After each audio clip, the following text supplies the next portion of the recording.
Hey everyone! Today, I am going to show you how to fix a Capcut template not showing problem. So let's get started.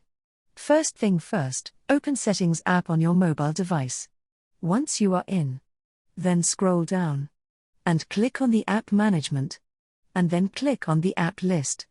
Now scroll down and find a Capcut in the list. Once you find it, click on it, and then click on the storage and cache. And then you have to clear Capcut storage and cache.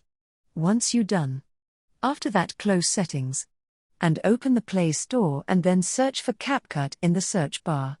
And make sure you have the latest version of Capcut app. If you have update option instead of open, it means you have an older version of Capcut. Then click on the update to install the latest version. Once your update is complete, your problem will be solved. And that's how you can fix Capcut template not showing problem by following these simple steps. And that's it. If you found this video helpful, don't forget to give it a thumbs up and subscribe to a channel for tech tips. Thanks for watching.